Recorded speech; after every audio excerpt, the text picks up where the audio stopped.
اعوذ باللہ من الشیطان الرجیم بسم اللہ الرحمن الرحیم۔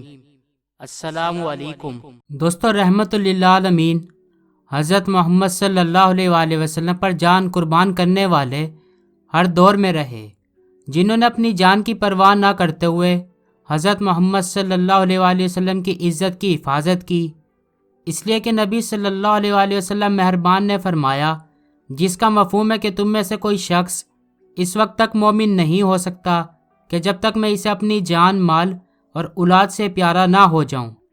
اس لیے جب بھی نبی اکرم صلی اللہ علیہ وآلہ وسلم کے ناموس کی بات آئی، مسلمانوں نے جان ہتھیلی پر رکھ کر نبی کریم صلی اللہ علیہ وآلہ وسلم کی عزت کو بچانے کے لیے اپنا تن من دھن سب قربان کر دیا۔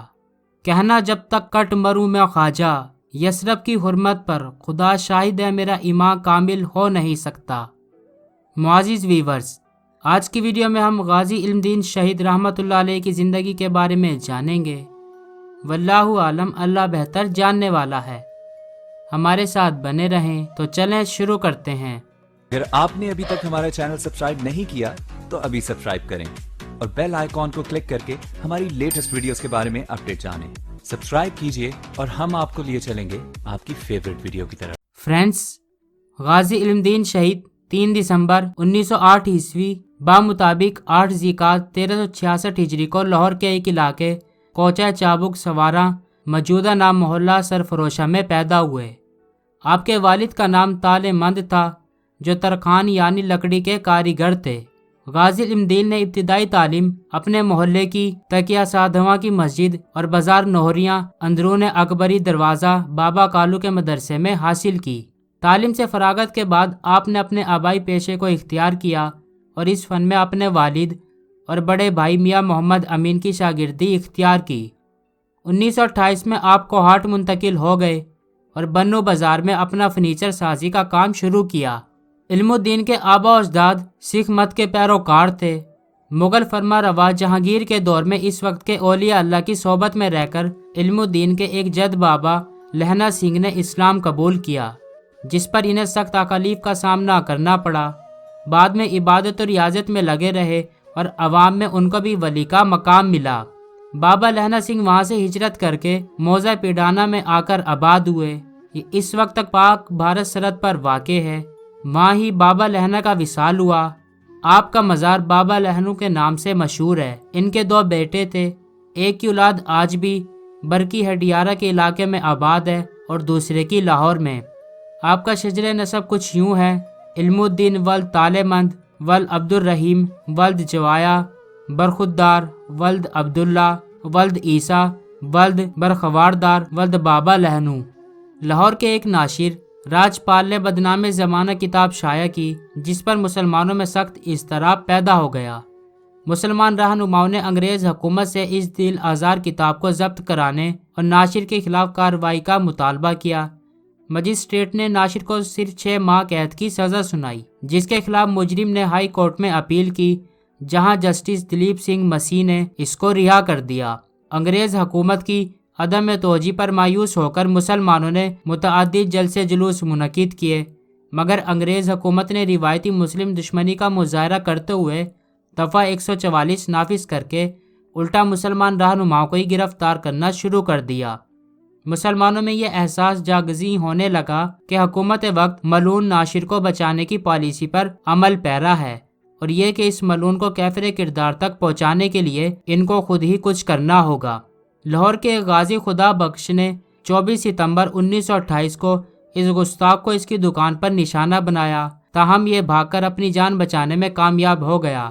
غازی خدا بخش کو گرفتاری کے بعد 7 سال کی سزا سنائی گئی۔ افغانستان کے ایک غازی عبدالعزیز نے لاہور آ کر اس شاطی میں رسول کی دکان کا رخ کیا، مگر یہ بدبخت دکان میں موجود نہیں تھا۔ اس کی جگہ اس کا دوست سوامی ستیانند موجود تھا۔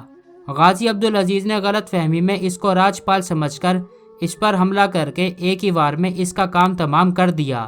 غازی عبدالعزیز کو حکومت وقت نے 14 سال کی سزا سنائی۔ راجپال ان حملوں کے بعد نہایت خوفزدہ رہنے لگا۔ حکومت نے اس کی پشت پناہی کرتے ہوئے 2 ہندو سپاہیوں اور ایک سکھ حوالدار کو اس کی حفاظت پر متعین کر دیا۔ راجپال کچھ عرصے کے لیے لاہور چھوڑ کر کاشی، ہردوار اور متھرا چلا گیا۔ مگر چند ماہ بعد ہی واپس آ گیا اور دوبارہ اپنا کاروبار شروع کر دیا۔ غازی علم دین کی غیرت ایمانی نے یہ گوارا نہ کیا کہ یہ ملعون اتنی آسانی سے بچ نکلے۔ آپ نے اس کو اس کے انجام تک پہنچانے کا فیصلہ کر لیا۔ آپ نے 29 اپریل 1929 کو راجپال کی دکان کا رخ کیا۔ اس وقت یہ ملعون اپنی دکان پر ہی موجود تھا۔ آپ نے اس کو للکارتے ہوئے کہا، اپنے جرم کی معافی مانگ لو اور اس دل آزار کتاب کو تلف کر دو اور آئندہ کے لیے ان حرکات سے باز رہو۔ راجپال نے اس کو گیدڑ بھبکی سمجھ کر نظر انداز کر دیا۔ اس پر آپ نے ایک ہی بھرپور وار میں اس بدبخت کا کام تمام کر دیا۔ اس کی دکان کے ایک ملازم نے قریبی تھانے انارکلی کو خبر دی، جس پر پولیس نے آپ کو گرفتار کر لیا۔ آپ اس واقعے کے بعد نہ صرف مکمل پرسکون رہے بلکہ آپ نے فرار ہونے کی بھی کوئی کوشش نہیں کی۔ آپ نے اس کارروائی کا اعتراف کیا اور گرفتاری پیش کر دی۔ مقدمہ ایڈیشنل ڈسٹرکٹ مجسٹریٹ لوئس کی عدالت میں پیش ہوا، جس نے ملزم پر فرد جرم عائد کر کے صفائی کا موقع دیے بغیر مقدمہ سیشن کورٹ میں منتقل کر دیا۔ آپ کی جانب سے سلیم بار اطلاع پیش ہوئے، جنہوں نے آپ کے حق میں دلائل دیے، مگر نیپ نامی انگریز جج نے آپ کو مورخہ 22 مئی 1929 کو سزائے موت کا حکم سنایا۔ مسلمانان لاہور نے فیصلہ کیا کہ سیشن کورٹ کے اس فیصلے کے خلاف ہائی کورٹ میں اپیل کی جائے اور اس مقدمے میں غازی کی وکالت کے لیے شورائے آفاق وکیل قائد اعظم محمد علی جناح رحمۃ اللہ علیہ کو نامزد کیا جائے۔ چنانچہ محمد علی جناح بمبئی سے لاہور تشریف لائے۔ ان کی معاونت جناب فروخ حسین بیرسٹر نے کی۔ 15 جولائی 1929 کو ہائی کورٹ کے 2 جج نے فیصلہ سناتے ہوئے سیشن کورٹ کی سزا کو بحال رکھا اور غازی کی اپیل خارج کر دی۔ اپیل خارج ہونے کی اطلاع جب جیل میں غازی کو ملی تو آپ نے مسکرا کر فرمایا، شکر الحمدللہ، میں یہی چاہتا تھا۔ بزدلوں کی طرح قیدی بن کر جیل میں سڑنے کے بجائے تختہ دار پر چڑھ کر ناموس رسالت پر اپنی جان فدا کرنا موجب ہزار ابدی سکون و راحت ہے۔ مسلمان امائی دین نے ہائی کورٹ کے اس فیصلے کے خلاف لندن کی پریوی کونسل میں اپیل دائر کی۔ اس اپیل کا مسودہ محمد علی جناح، جو بعد میں قائد اعظم کہلائے، کی زیر نگرانی تیار کیا گیا تھا، مگر انگریز حکومت جو ایڈیشنل سیشن کورٹ سے ہائی کورٹ تک مسلم دشمنی کا مسلسل مظاہرہ کرتی آئی تھی نے اس اپیل کو بھی رد کر دیا۔ بالآخر 31 اکتوبر 1929 بروز جمعرات کو میاں والی جیل میں آپ کی سزا پر عمل درآمد کیا گیا۔ آپ کی شہادت کے بعد انگریز حکومت نے آپ کے جسد خاکی کو قبضے میں رکھا اور کسی نامعلوم مقام پر سپرد خاک کر دیا، جس پر شدید احتجاجی لہر اٹھی۔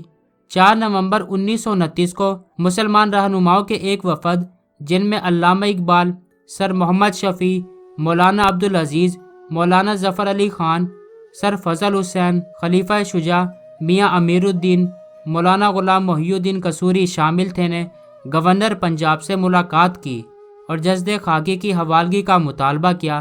گورنر نے شرط عائد کی کہ اگر مذکورہ رہنما پرامن تدفین کی ذمہ داری اور کسی گڑبڑ کے نہ ہونے کی یقین دہانی کرائیں تو جسد خاکی مسلمانوں کے حوالے کیا جا سکتا ہے۔ مذکورہ وفد نے یہ شرط منظور کر لی۔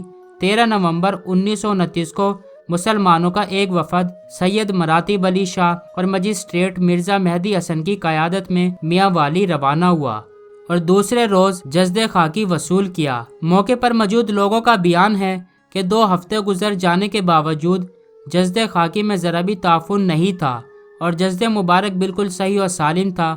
چہرے پر غسل کے پانی کے قطرے ایسے چمک رہے تھے جیسے ابھی غازی نے وضو کیا ہو، اور چہرے پر جلال و جمال کا حسین امتزاج تھا اور ہونٹوں پر مسکراہٹ تھی، کیونکہ شہید زندہ ہوتے ہیں، یہ اللہ تعالیٰ نے قرآن میں بھی ارشاد فرمایا ہے۔ محکمہ ریلوے نے یہ جسد خاکی 15 نومبر 1929 کو لاہور چھاؤنی میں 2 مسلم رہنماؤں علامہ اقبال اور سر محمد شفیع کے حوالے کیا۔ غازی علم دین شہید کا جنازہ لاہور کی تاریخ کا سب سے بڑا جنازہ کہلاتا ہے۔ جنازے کا جلوس 5.5 میل لمبا تھا۔ نماز جنازہ یونیورسٹی گراؤنڈ میں ادا کی گئی، جس میں کم و بیش 6 لاکھ عاشق رسول نے شرکت کی۔ ہندوستان میں مقیم جید علماء کرام و مشائخ عظام بھی کونے کونے سے رسول پاک کے سچے عاشق کے آخری دیدار کے لیے لاہور تشریف لائے۔ تدفین کے انتظامات کی سرپرستی مولانا ظفر علی خان، علامہ محمد اقبال اور سید دیدار علی شاہ نے فرمائی۔ صندوق و بانس کا اہتمام ڈاکٹر محمد دین تاثیر نے کیا تھا، جو پنجاب کے مقتول گورنر سلمان تاثیر کے والد تھے۔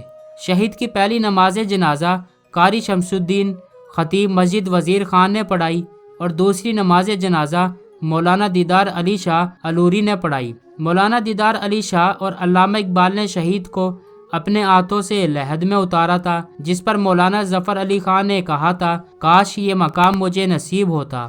اس موقع پر علامہ اقبال نے فرمایا، یہ ترخان کا لڑکا ہم سب پڑھے لکھوں سے بازی لے گیا۔ لوگوں نے عقیدت میں اتنے پھول نچھاور کیے کہ میت ان میں چھپ گئی۔ لاہور میں بہاولپور روڈ کے کنارے میانی صاحب قبرستان میں ایک نمایاں مقام پر آپ کی آخری آرام گاہ موجود ہے۔ مزار کے 4 اطراف برآمدہ ہے۔ مزار بغیر چھت کے ہے۔ مزار کے مشرق میں غازی کے والد محترم اور والدہ محترمہ کی بھی آخری آرام گاہیں موجود ہیں۔ لوح مزار پر پنجابی اور اردو کے کئی اشعار کندہ ہیں۔ غازی علم دین شہید نے اپنے رشتہ داروں کو جو وصیت فرمائی وہ قابل غور ہے۔ میرے تختہ دار پر چڑھ جانے سے وہ بخشے نہیں جائیں گے، بلکہ ہر ایک اپنے اعمال کے مطابق جزا و سزا کا حقدار ہوگا، اور انہیں تاکید کی کہ وہ نماز نہ چھوڑیں اور زکوٰۃ برابر ادا کریں اور شریع محمدی صلی اللہ علیہ وآلہ وسلم پر قائم رہیں۔ اللہ تعالیٰ آپ کو اپنے جوار رحمت میں جگہ دے، آپ کی قبر کو جنت باغ میں سے ایک باغ بنا دے، آمین۔ کہ محمد سے وفا تو نے تو ہم تیرے ہیں، کہ محمد سے وفا تو نے تو ہم تیرے ہیں، یہ جہاں چیز ہے کیا لوح و قلم ہم تیرے ہیں۔ دوستو، میں ہوں آپ کا ہوسٹ دوست عظیم الظفر اور آپ دیکھ رہے ہیں عظمی وائس۔ دوستو، آج کی ویڈیو کے بارے میں آپ کی کیا رائے ہے؟ کمنٹ باکس میں اپنی رائے کا اظہار ضرور کیجیے گا۔ دوستو، انشاءاللہ اب ہم اپنی نیکسٹ ویڈیو تک کے لیے نئے خواہشات کے ساتھ آپ سے اجازت چاہیں گے۔ خوش رہیں، خوشیاں بانٹیں، جئیں اور جینے دیں، اپنا اور اپنے چاہنے والوں کا خیال رکھیے۔ لانگ لی پاکستان، لانگ لی پاک آرمی، اللہ ہم سب کا حامی و ناصر ہو۔ فی امان اللہ، گڈ بائے۔ دوستو، یہ ویڈیو آپ کو کیسی لگی؟ اچھی یا بری؟ اپنی رائے کا اظہار کمنٹ باکس میں ضرور کریں تاکہ ہمیں پتہ چل سکے ہم جو محنت کر کے ویڈیوز بنا رہے ہیں آپ کو پسند بھی آ رہی ہیں یا نہیں۔ ویڈیوز کو لائک، کمنٹ یا شیئر کرنے کے آپ کے بالکل بھی پیسے نہیں لگیں گے، البتہ ہماری حوصلہ افزائی ضرور ہوگی، اور اگر ویڈیو میں کوئی خرابی ہے تو ہم اس کو دور کر پائیں گے۔ شکریہ۔